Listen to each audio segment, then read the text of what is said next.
Welcome everyone. This is Culturally Responsive Teaching and Anti-Racist Literature for the Arts Integrated Classroom.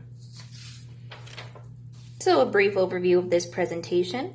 We will have an introduction, we'll learn about useful terminology, we'll talk about the problems with children's literature, we'll look at tools and considerations for planning in an arts integrated classroom, and we'll look at some examples and resources. So my name is Juanita Sandoval. I was born and raised in Albuquerque, New Mexico. I have been an educator for 10 years. I have taught in elementary, middle, and high school, and I am endorsed in bilingual and TESOL education and science. I am currently teaching at Central New Mexico, and in the fall I will be pursuing a PhD in social justice and education at the University of Arizona. I want to begin by first discussing my positionality. I was strongly influenced by Paulo Freire, and I use critical pedagogies in my classroom, and I consider myself a culturally responsive teacher. Paulo Freire is the author of Pedagogy of the Oppressed, one of the books that serves as a foundation in how I teach, and is known for saying, why not establish an intimate connection between knowledge considered basic to any school curriculum and knowledge that is the fruit of the lived experience as these students as individuals.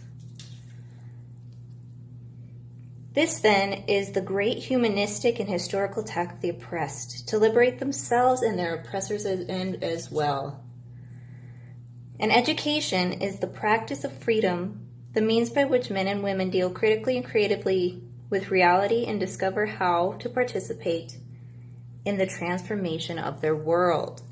So I take a strong social justice stance with my educational approaches, and I believe that students and their heritages and their cultures should be reflected in classroom curriculum. So some useful terminology we're going to talk about first: culturally responsive teaching, anti-racism, and then again arts integration with the perspective of looking at the whole child. So culturally responsive teaching is an approach that empowers students intellectually, socially, emotionally, and politically by using cultural references to impart knowledge, skills, and attitudes. This comes to us from Gloria Ladson Billings. So anti-racist.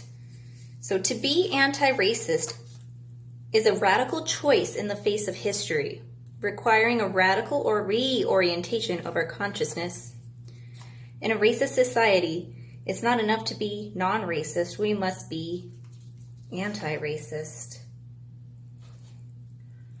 No one is born racist or anti-racist. These results were from the choices we make. Being anti-racist results from a conscious decision to make frequent, consistent, equitable choices daily. These choices require ongoing self-awareness as we move through life. So, thinking about the children's books that we choose for our students, we will be thinking about doing this through an anti-racist lens and with conscious choice. And then looking at arts integration and the whole child.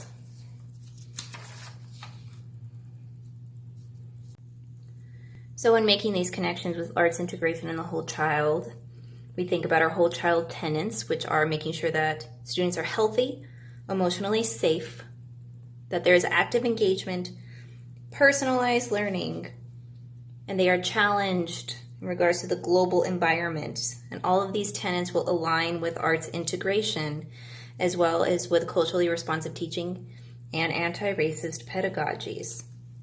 So,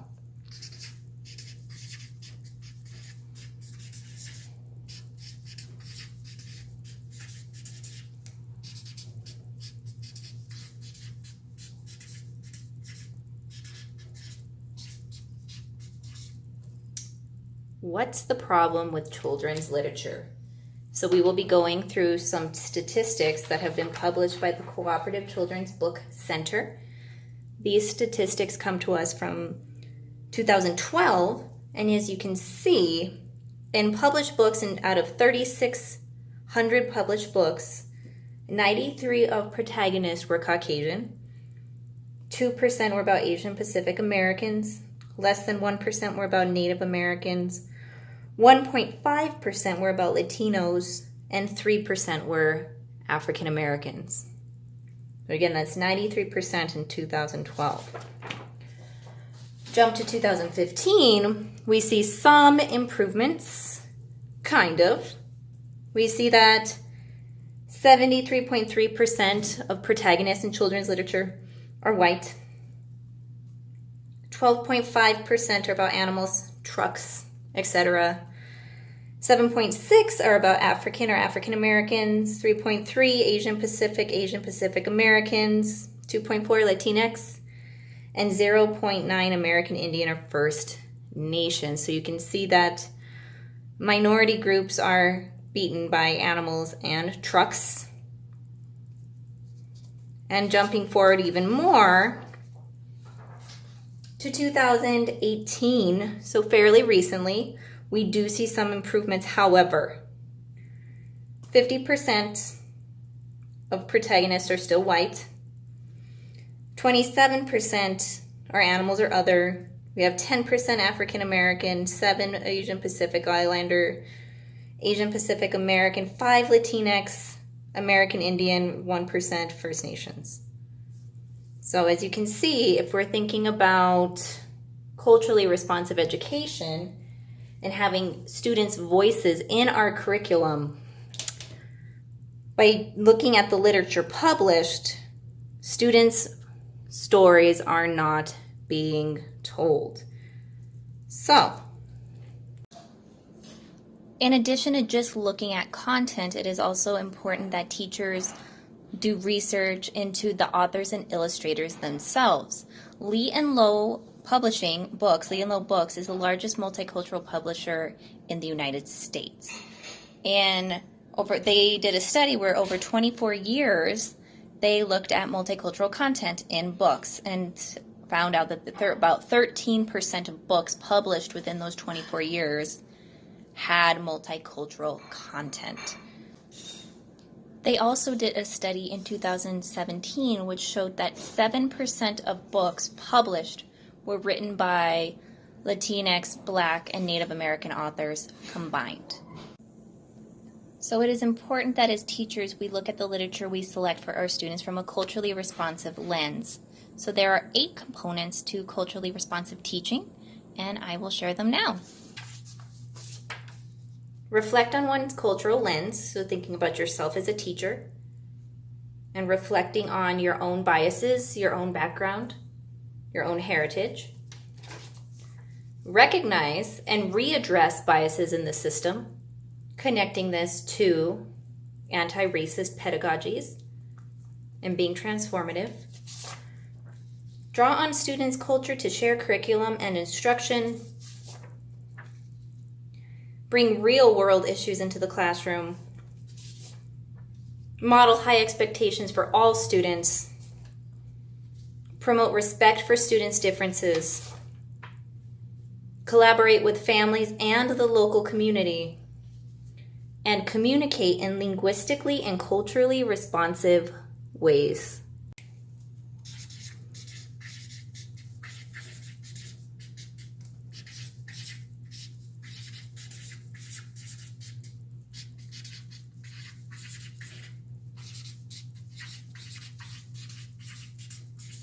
What can I do about this as a teacher? We already know that representation matters. As anti-racist and culturally responsive teachers, what we can do is think critically about the text we select. So I'm going to talk about a couple resources that have been useful and for me in selecting texts that I use with my students in my classroom and texts that I suggest to teachers. So This list comes from Katrina Dillon, a good friend of mine who has done extensive research in children's lit. She is currently a 10th grade ELA teacher. So when thinking about books that we select,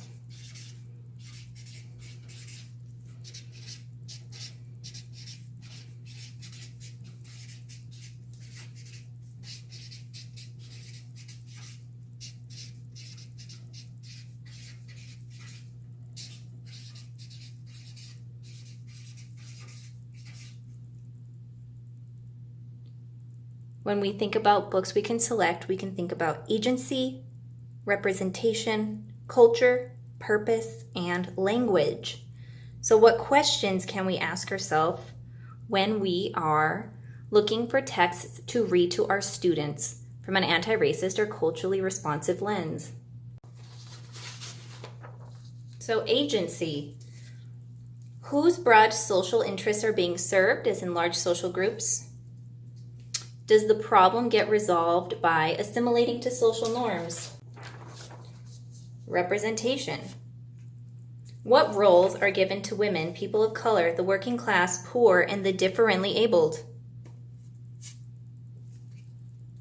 What roles are given to characters that represent dominant groups? Are they shown as being made aware of their privilege and exclusionary practices? And is this problematic? Culture. What areas of the world are illustrated? Does the text resist romanticizing or stereotyping cultures? Are the regions homogenized? Purpose. What are the limitations of this book? What could the teacher do to move beyond the limitations of the text? What could this book help people understand? And language. Is the dialogue forced or clunky? Does this book mock language?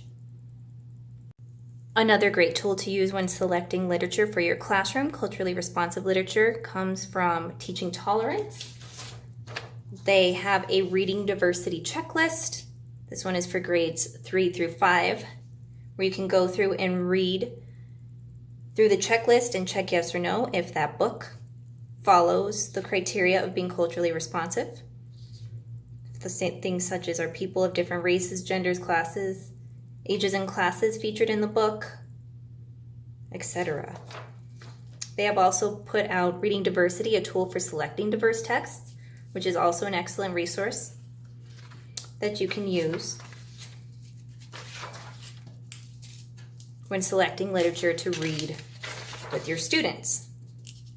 So again, as a check kind of format, thinking about, does the identity or the experience of the text author support the inclusion of diverse voices in the curriculum? Checking through and seeing which voices are represented in this text, and taking the time to think critically about the literature that you use in your classroom.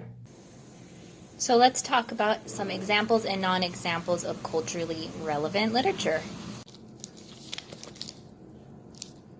The Turkey Girl by Penny Pollack and Ed Young, a Zuni Cinderella story, I have seen used in the classroom for units on different versions of Cinderella and also to support New Mexico state standards. I, however, would not recommend this book as a culturally relevant text. Penny Pollack is not Zuni. She is not from New Mexico. She right now lives with her husband in New Jersey. He does say that she is a descendant of Wyandot Indians.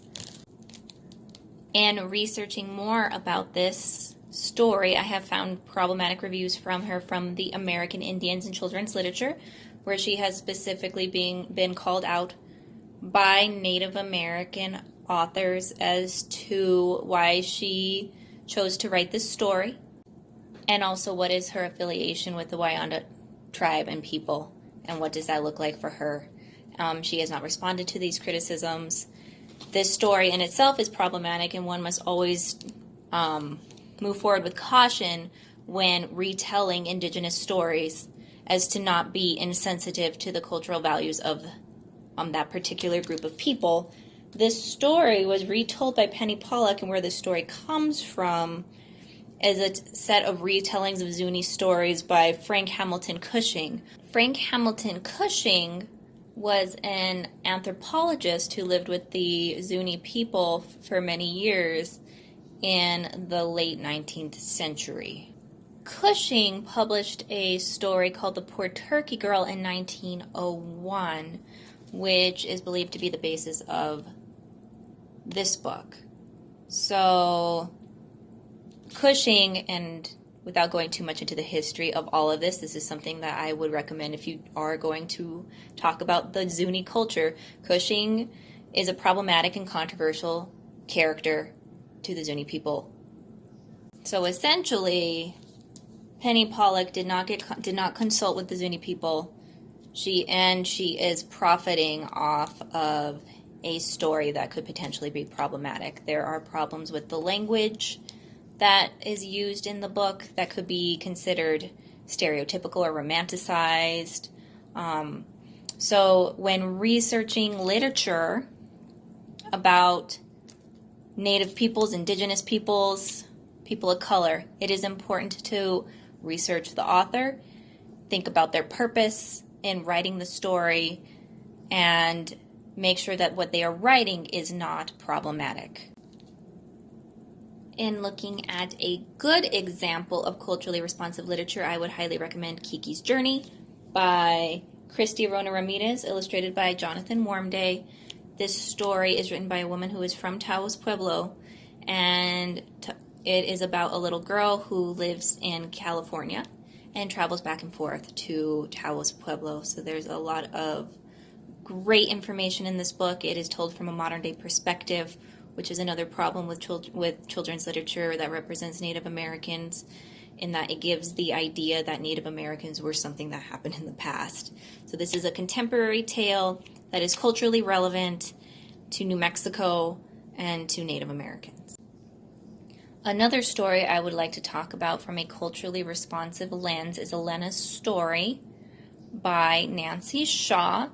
So if you were, as a teacher, going to do a unit study about Guatemalan culture, this may be a book that comes up when you do your search of children's literature. So Nancy Shaw is not Guatemalan, and she only visited Guatemala when her daughter, for a brief period of time when her daughter was in the Peace Corps there.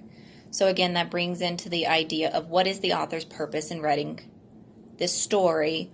What does she have to offer in terms of critically understanding this culture? So this book in itself, when you read the language, is stereotypical and does romanticize Guatemalan culture. The language is problematic in that it is clunky and interspersed kind of randomly throughout the text, not given much context. And there are limitations within how the family is portrayed. It does not discuss some of the stronger cultural aspects of community within Guatemala. When the mother speaks, she is discussed as speaking the Mayan language, which in itself is problematic because there are many dialects spoken in Guatemala, as well as many different indigenous groups. So by neglecting to mention that information or discuss the different varieties of cultures within Guatemala, she is homogenizing this culture. So with that being said, what I am not saying is that white people should not write books about multiculturalism. If things are done through a lens of understanding and a lens of cultural responsiveness, then that can be beneficial to children's literature. This book, Rainbow Weaver, which is written by Linda Elovitz Marshall and illustrated by Elisa Chavari, I would say is a good example of culturally relevant literature. It can lend itself to other activities. I saw online that there's some STEM activities linked to it. And the woman who wrote this book worked in collaboration with Mayan Hands, which is an organization of weavers in Guatemala. So there was this feedback from the community itself with her writing this book. Another one, which is a nonfiction text, is Barilete. And bariletes are these beautiful, massive kites that they have in Guatemala and are used during the Day of the Dead. So again, in thinking about multiculturalism, culturally responsive teaching, it is important that if we are teaching a unit of Day of the Dead, that we are including all cultures that celebrate this. So it's not just in Mexico, people in Guatemala celebrate it as well. This book was written by Elisa Amado, and she is Guatemalan herself. And it's a beautiful text that can be used in the classroom. The last book I wanted to talk about is called The Honey Jar by Rigoberta Menchú. And Rigoberta Menchú herself is an activist. She is a feminist. She is indigenous and has fought for indigenous rights in Guatemala. And she was the recipient of a Nobel Peace Prize. So this is her book. So in thinking about how can I bring social justice themes to the classroom, highlighting those activists within the culture themselves and discussing how that is culturally relevant and learning about the history through children's literature.